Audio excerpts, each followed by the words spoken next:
शिखा, वो मैं हाँ विनीत बोलो। वो हमें फिजिक्स के नोट्स चाहिए थे, लेने रह गए। ओके, मैं कल ला दूँ, चलेगा? हाँ ठीक है। शिखा, हाँ बाय। या बाय। तो बे फट्टू, लड़की पटाएगा तू? अपनी औकात के हिसाब से लड़की पटा, वरना फट जाएगी। जी, तू क्या समझा? ओए!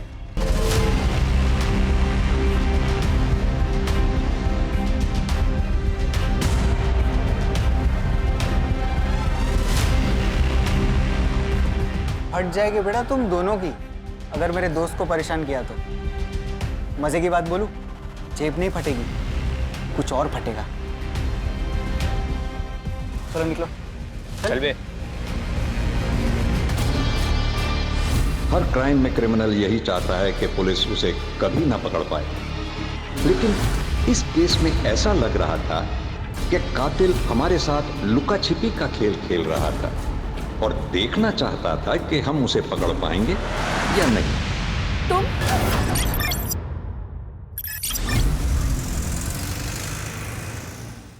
नेहा बेटा आजा, नाश्ता तैयार है।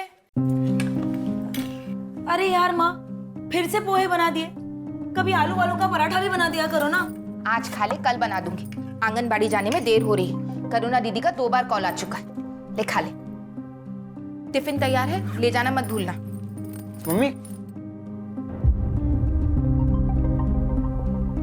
वो आपकी शुगर की दवाई खत्म हो गई थी, खरीदी? रे भूल गई। क्या मम्मी आप भी। अच्छा एक काम करो, आप मुझे पैसे दो, मैं स्कूल से लौटते वक्त दवाई लेके आऊंगा। ये ले, ना ध्यान रखता है मेरा बेटा। हाँ हाँ, बहुत बड़ा कर्मात्मा है ना ये। अरे कभी तो सीधे मुंह से बात कर लिया कर। शांति से खा ले, ध्यान रखो। मेरा तो मिलने का अभी मूड हो रहा है। तुमने कहा था ना कि तुम मुझे गिफ्ट दोगे, ब्रांडेड लिपस्टिक और आईलाइनर। तुम आओ तो सही, आईलाइनर क्या, जो तुम मांगोगी वो दूंगा। तो फिर ठीक है, मिलते हैं। बाय। दीदी,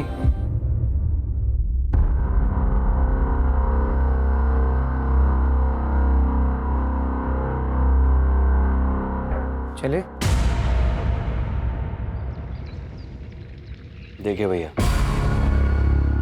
पिछली बार तो भाभी की मौत की वजह से सारे सिंपत्ति के वोट्स हमें मिल गए, लेकिन इस बार बड़ी कड़ी टक्कर है। अरे शिखा, स्कूल जा रही हो? जी। अच्छा 1 मिनट रुको। अरे पवन। हाँ साहब जी। शिखा बेटा को स्कूल छोड़ के आओ। चलिए छोटी मालकिन। नहीं चाचा जी, मैं चली जाऊंगी। छोड़ के आओ उसे। चलिए मालकिन।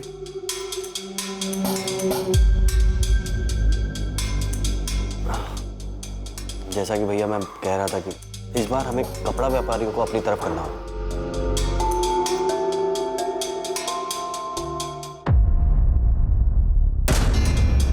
क्योंकि उनके बीच में आपके प्रतिद्वंदी सूबेदार रंजीत की काफी चर्चा हो रही है, जो कि अभी अभी आर्मी से वॉलंटरी रिटायरमेंट लेके आए। लड़ने दो माँ, ये आर्मी की लड़ाई नहीं है, ये वार्ड कॉर्पोरेटर की लड़ाई है।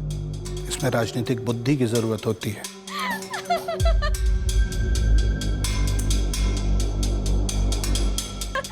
अच्छा चल, मैं रखती हूँ फोन, बाद में बात करूंगी।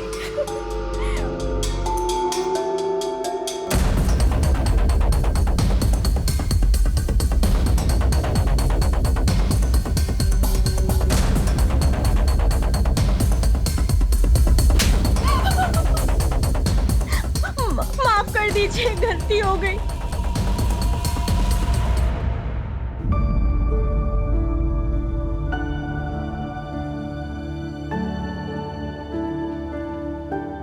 शिखा, वो मैं हाँ विनीत बोलो। वो हमें फिजिक्स के नोट्स चाहिए थे, लेने रह गए। ओके, मैं कल ला दूँ, चलेगा? हाँ ठीक है। शिखा, हाँ बाय। या बाय। तो बे फट्टू, लड़की पटाएगा तू? अपनी औकात के हिसाब से लड़की पटा, वरना फट जाएगी। जी तू क्या समझा? ओए!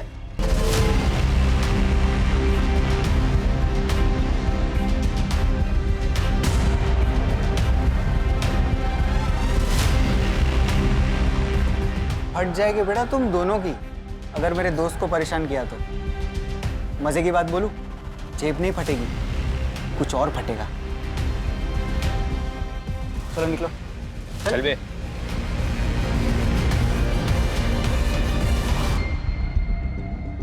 Thank you. फूल लेके आता है, देने का हिम्मत भी रख। क्या बात है कुंती, यहाँ क्यों बैठी हो?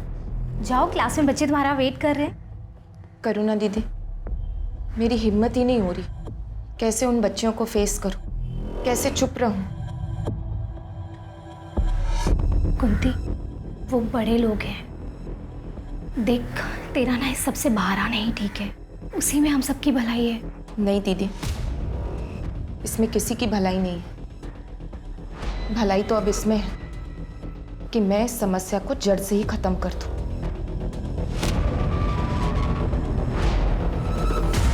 जितने गुलाब तूने प्रपोज करने से पहले वेस्ट किए, उससे कम में तो लोग शादी तक पहुंच जाते। तू शिखा को प्रपोज करने वाला है भी कि नहीं? करूँगा ना। हाँ तो कर ना। अगर तू प्रपोज नहीं करेगा ना, तो मैं प्रपोज कर दूंगा शिखा को, क्योंकि वो उस आदमी की बेटी है जिसे मैं खुद आइडलाइज करता हूँ। किसकी? तुझे पता नहीं वो किसकी बेटी है? नहीं। क्या नहीं? ये देख, ये उसका बाप। मैं सच बोलूं, मुझे भी इनकी तरह बनना है। ये सब तो ठीक है, ये बाद में करना। अभी पढ़ाई पे फोकस कर, एग्जाम जारी है। एग्जाम छोड़, मुझे तो पढ़ने का भी मन नहीं है। मुझे तो गैंगस्टर बनना है, गैंगस्टर। तुझे जो करना है कर, मुझे तो अपनी पढ़ाई पूरी करनी है और जॉब ज्वाइन करना है, ताकि मैं अपनी माँ की मदद कर सकूं, जो पूरा घर संभालती है। और वैसे एग्जाम ना देने के लिए क्या करने वाला है तू? तू देख मैं क्या करता हूँ। चल। कुछ गड़बड़ तो नहीं कर रहा ना? अरे चलना।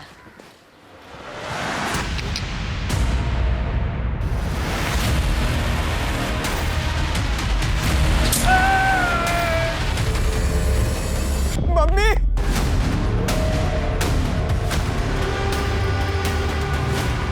हेलो,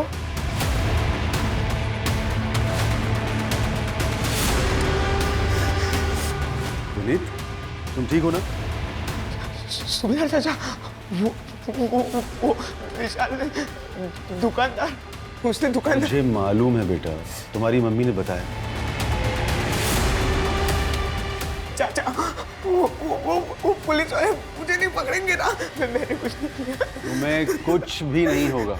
रिलैक्स, रिलैक्स, मैं हूं ना। Come on. कुंती, तू अकेली औरत इतना बड़ा कदम उठाने की कोशिश कर रही है। समझने की कोशिश कर, तेरी जान को खतरा हो सकता है। तेरे पीछे तो किसी का कोई सपोर्ट भी नहीं है। कम से कम तेरा पति होता तो तुझे हिम्मत मिलती। अगर आज वो होते तो जितनी हिम्मत मैं दिखा रही हूं उतनी भी नहीं दिखा पाती। दीदी, मेरे भी 2 बच्चे हैं, मैं चुप नहीं बैठ सकती। मैं जो कर रही हूँ मुझे करने दीजिए। मेरे पास उसके खिलाफ ठोस सबूत है अपनी बात साबित करने के लिए। अब उसे कोई नहीं बचा सकता। कल सुबह तक उसकी सच्चाई सारी दुनिया के सामने आ जाएगी।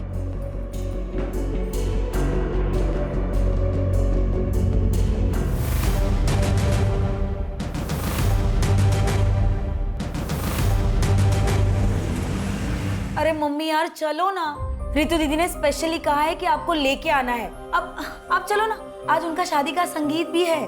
बेटा, मेरी तबीयत कुछ ठीक नहीं लग रही, और वैसे भी मुझे कल सुबह जल्दी उठना है। एक जरूरी काम है। जैसे आपकी इच्छा। तुम दोनों वापस अकेले मत आना, और बहुत देर हो जाए तो वहीं रुक जाना, ठीक है? ठीक है। तू क्या खड़ा है, अब तुझे भी नहीं जाना क्या? चल ना। चलो, बाय।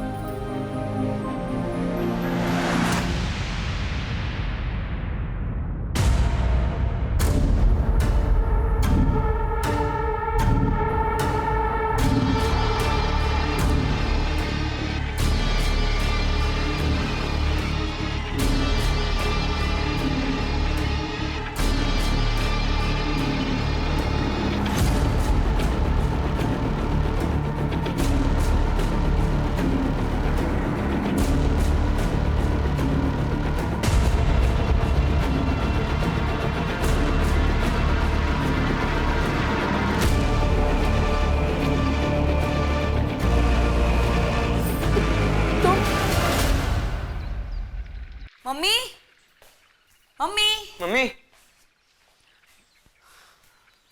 मम्मी मम्मी मम्मी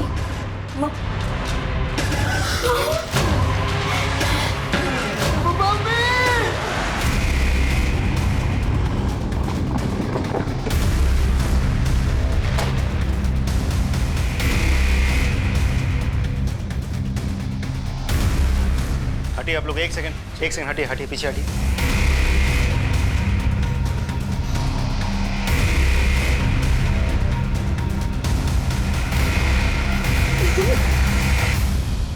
आप लोगों में से सबसे पहले किसने देखा था? हम दोनों ने सर।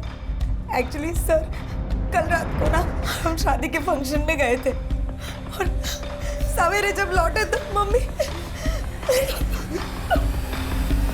गला रस्सी जैसी किसी चीज से घोटा गया। कातिल शायद चाहता नहीं था कि कुंती जी किसी भी हालत में जिंदा बचे। महेंद्र सर, घर में चेक करो, कहीं फोर्स्ड एंट्री के निशान है क्या? Right sir. राजीव सर, घर का चप्पा चप्पा छान मारो, देखो कोई मर्डर वेपन है क्या। Right sir.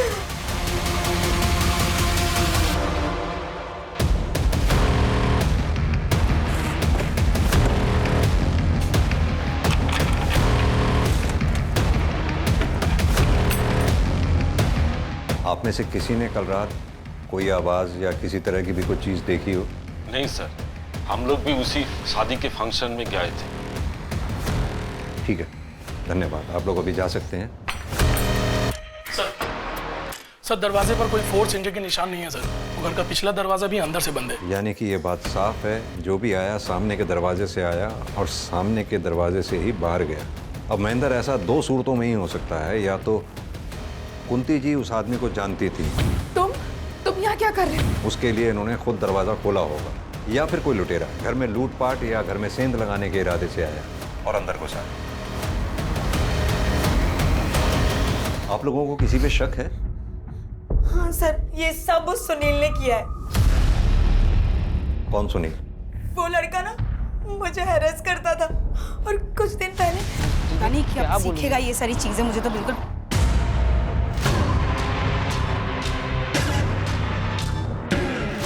चल, कब तक भागेगी मुझसे? मेरा नंबर ब्लॉक करेगी तू? हाथ छोड़ो मेरा, सबके सामने तमाशा मत बनाओ। चल, अब मेरे सारे गिफ्ट और पैसे निकाल जो मैंने तुझे दिए थे। छोड़ मेरी बेटी को, छोड़ मेरी बेटी का हाथ। क्या कर रहे? अब मैं तुझे दिखाता हूं मैं कौन हूँ। जेल में डलवा दूंगी। चलो। सर, मुझे तो लगता है कि ये काम इन बच्चों के चाचा संजय का है। वो इस मकान को हथियाने के लिए इन लोगों को अक्सर धमकी देता है। भाभी, एक बात तो है, पिछले 2 साल से जिस तरह अकेले आपने अपने पूरे परिवार को संभाला है, वो मामूली बात नहीं है। अब अगर किसी का पति अपने परिवार को छोड़कर लापता ही हो जाए तो ऐसे हालात में औरत को ही सारी जिम्मेदारियां उठानी पड़ती है। बस वही कर रही हूँ। मैं और मेरा परिवार हमेशा आपका एहसानमंद रहेगा। आप हर कदम पर हमारे साथ खड़े रहते हैं। कैसी बातें कर रही हैं? ये तो मेरा फर्ज था। वाह, गुफ्तगू चालू है। बकवास बंद करो और चले जाओ यहाँ से। चला जाऊंगा, कुछ नहीं है भाभी जी। बस मुझे इतना बता दीजिए कि आप ये घर बेच कब रही हैं और मुझे मेरे शेयर के आधे पैसे कब दे रही हैं? ना तो मैं ये घर बेचने वाली हूँ और ना ही तुम्हें कोई पैसे मिलने वाले हैं। अरे ऐसे कैसे नहीं मिलेगा पैसा?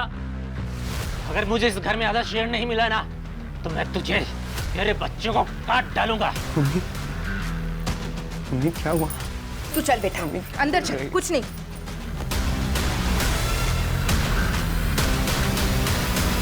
आपकी तारीफ?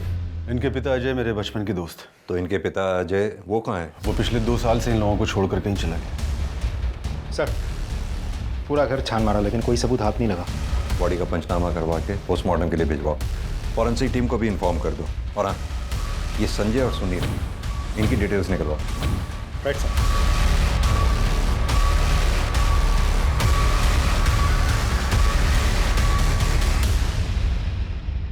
मैंने कुंती भाभी को नहीं मारा है सर। ज्यादा भोलेपन का नाटक मत कर, समझा ना? तू नहीं मारा ना उसे?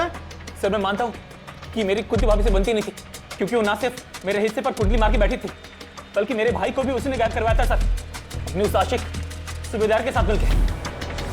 ताकि उन दोनों का अफेयर चलता रहे। सर वो एक नंबर की कैरेक्टरलेस औरत थी, अपने साथ साथ अपनी बेटी को भी अपने जैसा बना दिया था, हमारे खानदान की नाक कटवा दी उसने। दूसरों पर इल्जाम लगाकर बात को घुमा मत, सीधी तरह से ये बता कल रात तू कहाँ था? कितने बजे सर? कल शाम से लेकर रात को तेरे सोने तक तू कहाँ था, क्या कर रहा था, सब बता। सर कल रात को 10 बजे तक तो मैं अपनी दुकान पर ही था, उसके बाद दुकान बंद करके सीधा घर गया। सर नेहा एक नंबर की चालू और धोखेबाज लड़की है, पैसों के लिए रिश्ते बनाती है और जब पैसे नहीं होते तो रिलेशन तोड़ देती है, और उसने मेरे साथ भी ऐसा ही किया।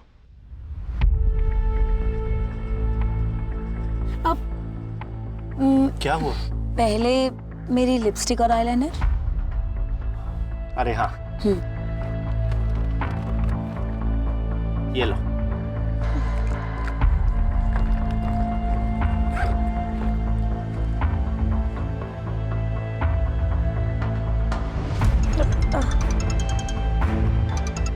सॉरी। कौन है जो बार बार फोन कर रहा है? अरे दो ना, मैं बात करता हूँ कमीने से। नहीं नहीं, मैं इसे ब्लॉक करती हूँ, मैं इसे ब्लॉक।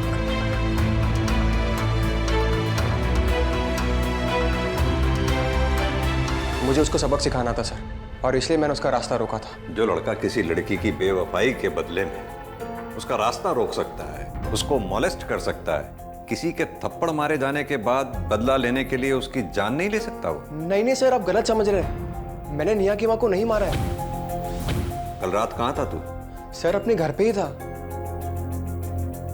राजदीप, ये कुंती, नेहा, विनीत, संजय, सुनील, सूबेदार, इन सब की कॉल डिटेल रिकॉर्ड्स और मोबाइल की लोकेशन निकलवाओ, और ये कुंती की फैमिली की हिस्ट्री पता करो, और हाँ ये पोस्टमार्टम की रिपोर्ट जल्द से जल्द मंगवाओ।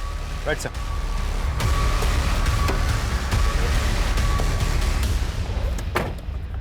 सर कुंती की पोस्टमार्टम रिपोर्ट आ गई है सर। रिपोर्ट के हिसाब से कुंती की मौत 16 अक्टूबर को रात 11 से 12 बजे के बीच में दम घुटने से हुई है। एक बात और सर, कुंती की बेटी नेहा का फोन आया था। मम्मी की डेड बॉडी पर मंगलसूत्र तो था ही नहीं, मंगलसूत्र गायब है सर। कातिल ने सिर्फ मंगलसूत्र चोरी किया है, इस बात के पीछे क्या राज हो सकता है? सर सभी के कॉल डिटेल्स और लोकेशन डिटेल्स आ गए हैं। इसके हिसाब से हादसे के वक्त नेहा और विनीत शादी के फंक्शन वाले एरिया में थे, लेकिन सुनील, संजय और सूबेदार ये तीनों अपने अपने घर वाले एरिया में थे। राजदीप, आजकल इन मोबाइल लोकेशन की रिपोर्ट्स पे भरोसा नहीं किया जा सकता।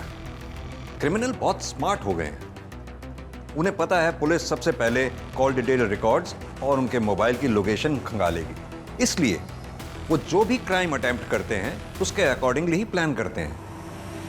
कुंती की फैमिली की हिस्ट्री के बारे में कुछ पता चला? कुंती का पति अजय आज से 2 साल पहले अचानक रहस्यमय तरीके से गायब हो गया था। उसके बाद से लेकर आज तक वो कहाँ है किसी को कुछ नहीं पता। क्या कुंती के परिवार वालों ने अजय के मिसिंग होने की कंप्लेंट लिखवाई थी? कंप्लेंट लिखवाई थी सर, इन्वेस्टिगेशन शुरू भी हुई थी, लेकिन उसके बाद किसी को कुछ पता नहीं चला। अच्छा, ये कुंती के बच्चों के बारे में कुछ पता चला? लोगों का कहना है कि विनीत बहुत ही पढ़ाकू और डरपोक टाइप का लड़का है, जबकि कॉल रिकॉर्ड्स के मुताबिक नेहा करीब आधे दर्जन लड़कों के साथ ऑड आवर्स में बात करती है। इसका मतलब क्या सुनील जो बोल रहा था वो सच है? सर कहीं ऐसा तो नहीं है कि कातिल नेहा को मारने के लिए आया हो, और चूंकि नेहा घर पर नहीं थी तो उसका सामना नेहा की माँ कुंती से हो गया। नेहा से बात करते हैं। हेलो, अच्छा ठीक है, thank you sir. Cyber cell से कॉल था, उन लोगों का कहना है कि कुंती की मोबाइल गैलरी पूरी तरह से डिलीटेड है, किसी ने पूरा फोल्डर ही डिलीट कर दिया होगा। ऐसा क्या था उस फोन की गैलरी जो किसी ने पूरा का पूरा फोल्डर ही डिलीट कर दिया? नहीं सर, ना तो मुझे ये पता है कि फ़ोन की गैलरी में कुछ था या नहीं, ना तो मुझे ये पता है कि ऐसा कौन कर सकता है। हाँ, मम्मी का फ़ोन कभी लॉक नहीं रहता था, तो कोई भी कर सकता है ना। हमने तुम्हारे कॉल डिटेल रिकॉर्ड्स निकलवाए तो उसमें पाया बहुत से लड़कों के नंबर हैं उसमें, जिनसे तुम्हारी ऑड आवर्स में बहुत लंबी लंबी बातें होती हैं। क्या मैं जान सकता हूँ उन लड़कों से क्या रिश्ता है तुम्हारा? ये सच है कि मैं लड़कों से बातें करती थी, उनसे मिलने भी जाती थी, पर वो इसलिए क्योंकि वो लोग मुझे मेरी लाइफस्टाइल जीने में मदद करते थे। पर मेरे पुराने रिलेशनशिप या अभी के रिलेशनशिप में सिर्फ सुनील ही है जो मेरे परिवार को नुकसान पहुंचा सकता है। और कौन ऐसा हो सकता है जो इस काम को अंजाम दे सकता है? हाँ सर, एक लड़का है विनीत का क्लासमेट विशाल, वो 3 दिन पहले आया था।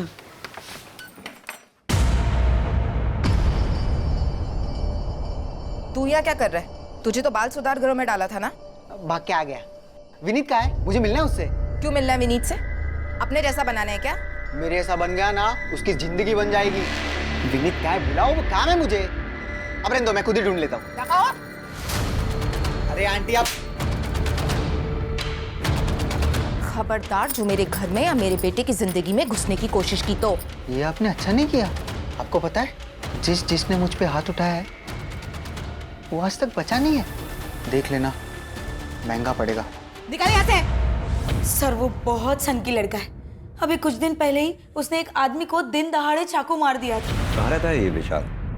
जी मालूम है सर, मेरा बेटा विशाल बाल सुधार घर छोड़ के चला गया है। सर वो आया था 1-2 बार घर, लेकिन रुका नहीं, चला गया। उसका कोई फोन नंबर या फिर कोई तरीका उससे कांटेक्ट करने का? जी नहीं, ऐसा कुछ नहीं है मेरे पास। उसका कमरा देखना है हमें। आइए सर।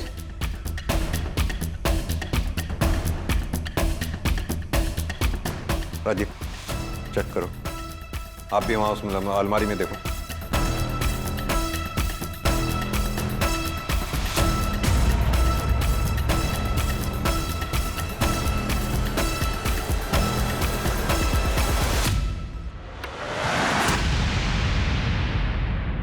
सभी आर्टिकल्स गैंगस्टर्स से रिलेटेड है, सब छटे हुए क्रिमिनल्स हैं। आपके बेटे ने ये सब क्यों कलेक्ट कर रखी थी?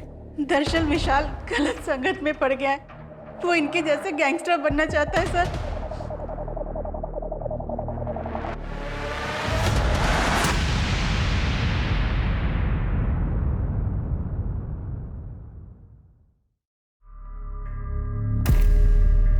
ले ले ले ले ले ले मिला मुन्ना लोला है। अब ना तो मम्मा बॉय की मम्मा है और ना ही विशाल पापा। अब कौन ख्याल रखेगा रे तेरा? बोल कौन कौन कौन कौन कौन बचाएगा तुझे हम दोनों से? बचाएगा तुझे हम दोनों से। क्या कह रहे तुम लोग? निकलो तुम लोग, मैंने कहा लीव। चल बे, इससे पंगा नहीं लेते। रमाकांत जी की बेटी है, चल।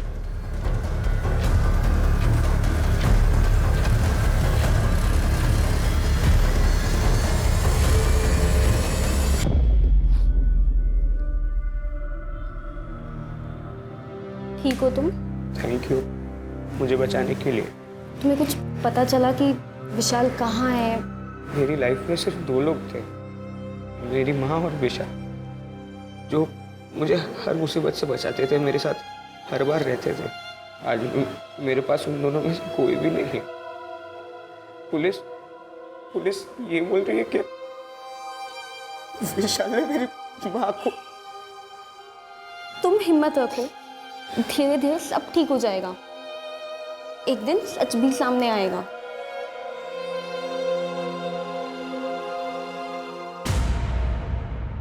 आप बस इलेक्शन पे ध्यान दीजिए। अरे शिखा बेटा, जाके जल्दी से तैयार होके आ जाओ। क्यों तैयार होना है मुझे चाचा जी? क्योंकि तुम्हारे रिश्ते की बात कपड़ा व्यापारी संघ के अध्यक्ष शेखर मिश्रा से की है। शादी करनी है तुम्हारी। बहुत सुंदर हैं आप, मुझे आपकी बेटी पसंद है। तो शादी की डेट निकलवाइए आप। पंडित जी को हम अभी बुला लेते हैं। तो आप भी इलेक्शन की चिंता न कीजिए, आपका यह दामाद पूरे कपड़ा व्यापारी संघ का वोट दिलवाएगा आपको। इस बार भी आप ही विजयी होंगे। मुंह मीठा कीजिए आप। लीजिए।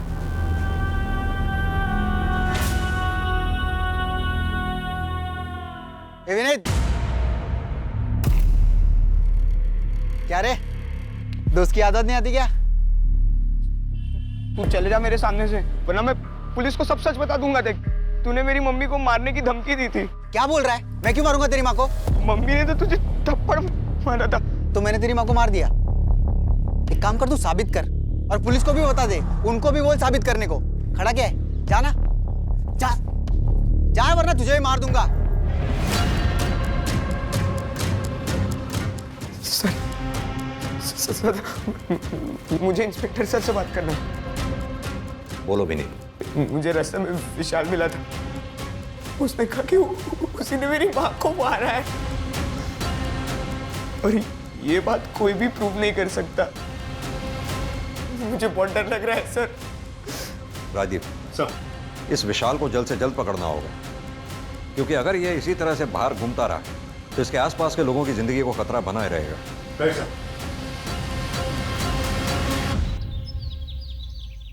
सर कुंती के फोन गैलरी का डेटा जो डिलीट कर दिया गया था उसको साइबर सेल ने रिट्रीव कर लिया सर। उसकी गैलरी में बहुत ही शॉकिंग वीडियो मिला है सर। सर ये तो वार्ड काउंसिलर रमाकांत का भाई उमाकांत है। ये तो कोई बच्चों के पढ़ने जैसी जगह लग रही है। मतलब जैसे स्कूल या आंगनवाड़ी टाइप।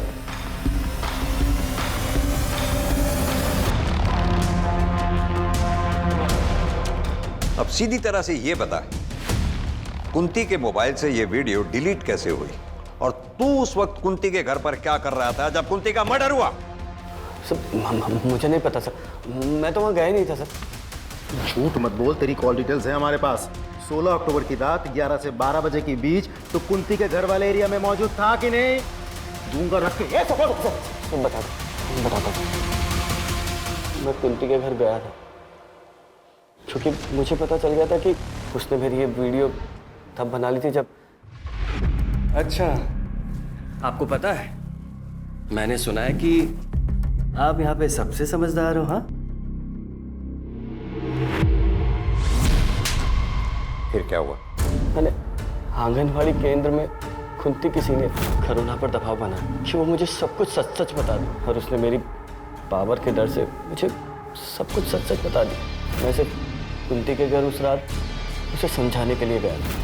जैसे मैं वहाँ पहुँचा, मैंने देखा कि कुंती वहाँ मरी हुई थी सर। मैंने सबसे कुंती का मोबाइल उठाया और अपनी वीडियो डिलीट की। उसके अलावा मैंने कुछ नहीं किया सर। राजदीप सर, अच्छी तरह से तोड़ाई करो उसकी, जब तक ये सच ना उगले। नहीं सर, मैंने कुछ बोल।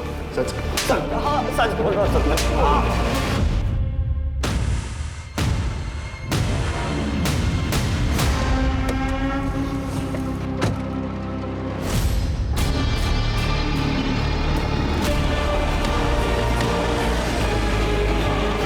क्या हुआ रमाकांत जी को रोक क्यों गए? साहब जी। लेकिन दिनेश, एक बात समझ में नहीं आई मेरे। आखिर ये कातिल इस गाड़ी में घुसा तो घुसा कैसे? क्योंकि ना तो रमाकांत किसी के साथ आया था और ना इस गाड़ी में कहीं कोई भी फोर्स एंट्री के निशान है। तुमने सीसीटीवी फुटेज चेक किया? सीसीटीवी गेट की दूसरी तरफ दूसरे एंगल पर है। मैंने चेक किया तो मुझे उसमें कुछ दिखाई नहीं दिया, ये गाड़ी भी नहीं दिखी। बट सर, मुझे एक बात समझ नहीं आ रही, आखिर रमाकांत जी यहाँ अकेले आए क्यों थे? क्या हुआ? भैया के विधायक जी से आगामी इलेक्शन को लेकर एक गोपनीय मीटिंग थी। वो इसके बारे में किसी को भी भनक तक नहीं लगने देना चाहते थे, इसलिए वो अपने ड्राइवर को भी लेकर नहीं आए। अब वरना उनके साथ तो पूरा जत्था चलता है सर। तुमको किसी पे शक है? सर शक नहीं, पूरा यकीन है। ये जरूर उस राघव ने किया होगा। ये राघव कौन है? तो भैया की पहली पत्नी का भाई, अभी वो कुछ ही दिन पहले घर पर आया था। अपनी घर की औरतों को अपने राजनीतिक फायदे के लिए सीढ़ियां बना रहा है तू।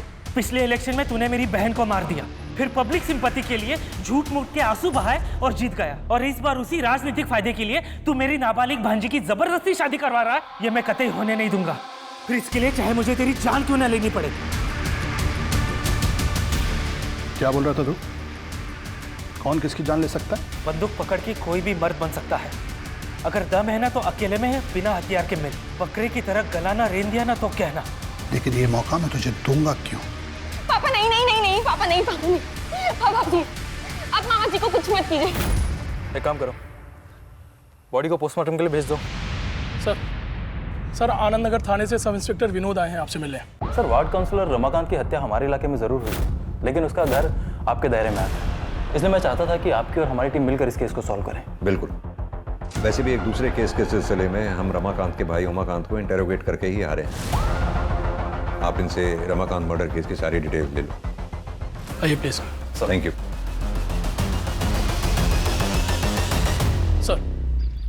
सर रमाकांत मर्डर केस में जितने भी सस्पेक्ट्स हैं सभी के सीडीआर क्लीन लग रहे हैं सर, सिवाय उसकी बीवी कोमल के। कोमल किसी अरुण नाम के आदमी से देर रात तक लंबी लंबी बातें करती है सर। सिर्फ मेरी हंसने की आवाज बाहर जाने की वजह से उसने मुझे इतना मारा। अरुण अब मुझसे और बर्दाश्त नहीं होगा। तुम कुछ करो, नहीं तो मैं मर जाऊंगी। कोमल, कुछ नहीं होने दूंगा मैं तुमको। मैं बाहर निकालूंगा तुमको। हाँ, चाहे उसके लिए मुझे अगर तुम्हारे पति का मर्डर भी करना पड़ा ना, तो उससे भी नहीं हिचकिचाऊंगा मैं। तुम बस थोड़ा सब्र रखो।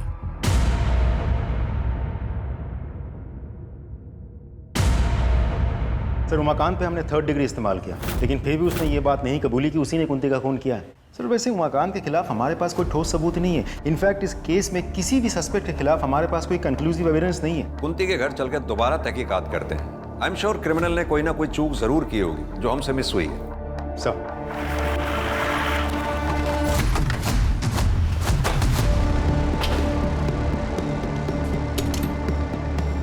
ताला लगा हुआ है। राजदीप सर, दोनों बच्चों को फोन करके बुलाओ और ये ताला खुलवाओ। Right sir. आप लोग भी अच्छी तरह से आसपास चेक करो, देखो कुछ मिलता है क्या।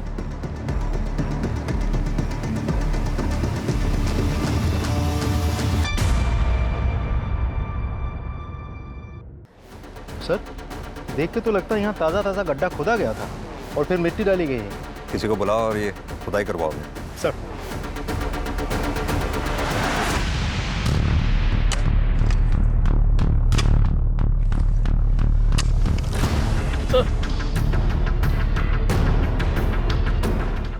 ये कंकाल पक्का अजय भाई की है।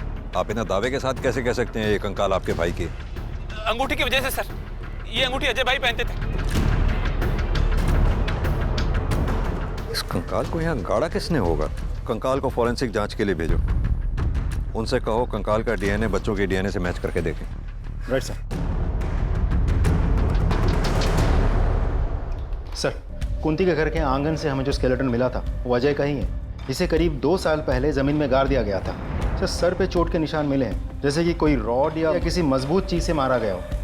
सर, इससे यही बात साबित होती है कि 2 साल पहले वो गायब नहीं हुआ था, उसे मारा गया था। लेकिन राजदीप, उस अजय को मारा किसने होगा? किसने उसे मारकर जमीन में गाड़ा होगा? सर, हमने उस अरुण को हिरासत में ले लिया है। विनोद, एक बात बताओ सर, क्या तुमने रमाकांत की गाड़ी का फॉरेंसिक टेस्ट कराया था? कराया था ना सर। क्या आया था उसमें? सर, उसमें कुछ फिंगरप्रिंट्स मिले और ये भी पता चला है कि कोई गाड़ी की चाबी यूज करके गाड़ी में घुसा था, क्योंकि सर गाड़ी के अंदर कोई फोर्स एंट्री के निशान नहीं मिले। हाँ, तो ये भी तो हो सकता है कि किलर जब गाड़ी में घुसा तो गाड़ी अनलॉक थी, या फिर दूसरी पॉसिबिलिटी ये है कि किलर के पास गाड़ी की डुप्लीकेट चाबी थी।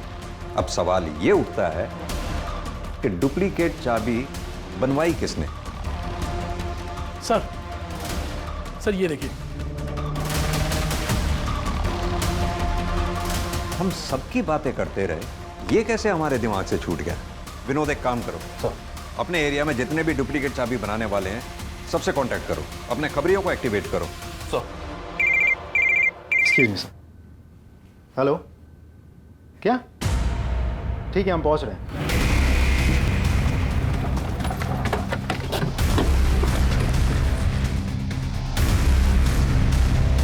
बॉटल्स वगैरह आसपास रखी हुई हैं, इसको कलेक्ट करके जांच के लिए भिजवाओ। जिस आदमी को विशाल ने चाकू मारा था उसके परिवार के बारे में भी पता करो। Right sir.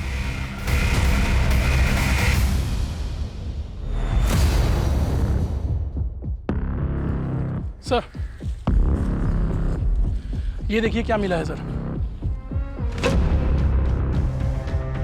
हाँ सर, मैंने एक डुप्लीकेट चाबी बनाई थी, लेकिन उसका नाम नहीं पता। दिनेश, एक काम करो, सामने चेक करो कोई सीसीटीवी कैमरा लगा है क्या? शायद वहां से उस आदमी का कोई क्लू मिल जाए। Okay sir.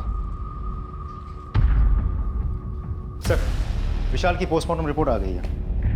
विशाल की मौत 30 अक्टूबर दोपहर 3 से 4 बजे के बीच हुई। एक और इम्पोर्टेंट बात सर, विशाल के नाखून से ह्यूमन फ्लैश मिले हैं। हो सकता है उसका कातिल का हो।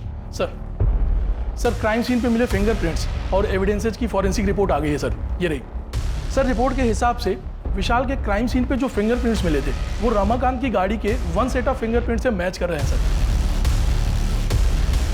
शिखा, तुम्हारे पापा की हत्या से पहले कोई तुम्हारे घर आया था?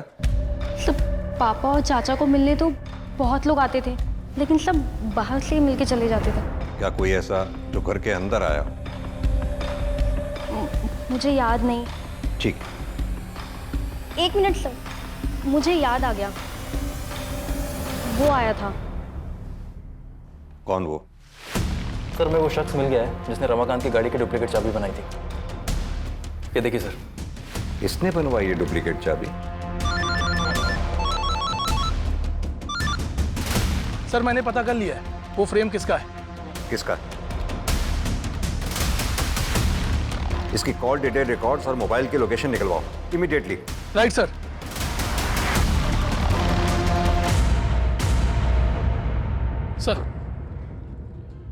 सर इसके सीडीआर के हिसाब से कुंती की मौत के 3 दिन बाद सर ये नेहरू नगर के गली नंबर 10 में गया था। अच्छे से उस एरिया को चेक करो। सर। Right sir.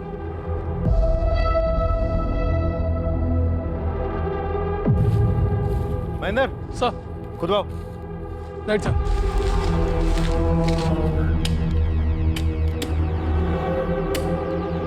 एक मिनट।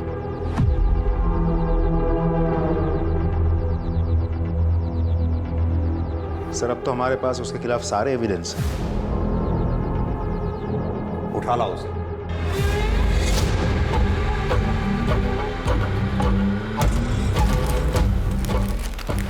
पहचाना इसे? ये हमें विशाल की डेड बॉडी के पास मिला और जिस दुकान से तुमने इसे बनवाया था उस दुकानदार से भी हमने ये वेरीफाई कर लिया। तुमने रमाकांत को क्यों मारा?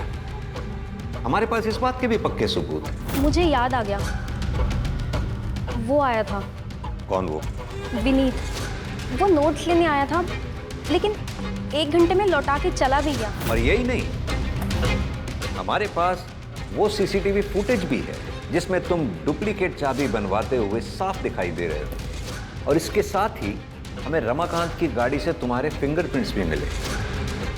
अब तक तुमने जितने भी मर्डर किए हमारे पास तुम्हारे खिलाफ हर मर्डर का पक्का सबूत है। अब तुम बताना शुरू करो। बोलो। हाँ मैंने मारा है सबको। मेरी शुरू से ही आदत रही है कि अगर मुझे कोई चीज़ अजीज लगती है और उसे कोई कष्ट देता है या मुझसे दूर करने की कोशिश करता है ना, बर्दाश्त नहीं होता मुझसे। जैसे कि 2 साल पहले हुआ था।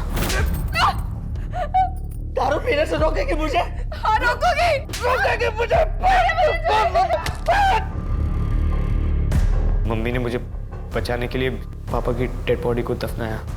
फिर मुझे शिखा से मैं प्यार करने लगा और मैं अपने दिल की बात का इजहार करना चाहता था उसके बर्थडे पे और उसे गिफ्ट देना चाहता था, पर माँ के पास पैसे नहीं थे। मैंने सोचा कि पापा की डेड बॉडी में से अंगूठी चुरा कर उसे बेच दूंगा और मैं उसके लिए कोई अच्छा सा गिफ्ट खरीद लूंगा, लेकिन मम्मी ने मुझे देख लिया। विनीत, ये क्या कर रहा है? ये पापा की रिंग बेच के मुझे शिखा के लिए गिफ्ट लेना है। उसका बर्थडे आ रहा है ना अभी। ये पागल हो गया क्या तू? वही ये सब करवा रही ना तुझसे? जैसा बाप लालची और घूसखोर, बेटी ने भी लोगों को ठगना और बरगलाना लाना शुरू कर दिया है। विनीत, बेटा मैंने तुझे बहुत उम्मीदों के साथ पाला है, इसीलिए कह रही दूर रहे उस डायन से। माँ वो डायन नहीं है, उसको मैंने गिफ्ट नहीं दिया ना, वो नाराज हो जाएगी। मुझे उसे गिफ्ट देना है माँ। दूर है, जा यहाँ से, जा। आना नहीं आता भी वापस। धनी दिन ब दिन दिमाग खराब होता जा रहा है, सब मेरी गलती। सच बताओ तो मुझे बहुत गुस्सा आ रहा था। मैं वापस संगीत के लिए निकल गया, लेकिन माँ की कही हुई बात ना मुझे चुप गई। माँ ने शिखा को डायन कहा था, इसलिए मैं पूरी तैयारी के साथ वापस आया। उसके बाद मैंने अपने कपड़े बदले और मैं वापस संगीत के लिए निकल गया। फिर मुझे पता चला कि वो रमाकांत शिखा की शादी करा रहा था और ये ना मैं हर हाल में होने नहीं दे सकता था। इसलिए मैंने रमाकांत का पीछा किया और उसकी एक डुप्लीकेट चाबी बना ली और मौका ढूंढता रहा। एक दिन वो विधायक के वहाँ गया। मैंने चुपके से उसकी गाड़ी में एंट्री मारी और मैं उसकी राह ताकते रहा। जैसे ही वो गाड़ी में आया ना, मैंने उसका गला काट दिया। लेकिन विशाल को क्यों मारा? शिखा को विशाल पसंद था और ये चीज़ मैं नहीं देख सकता था। शिखा तू ऐसे कब तक इसे घूरती रहेगी? तू बता क्यों नहीं देती कि तू इसे चाहती है? बता दूंगी, फाइनल एग्जाम हो जाए पक्का बता दूंगी। मेरा दिमाग खराब हो गया। मैंने विशाल को ढूंढा और चल कोई बात नहीं, दोस्ती में तो ये सब होता रहता है।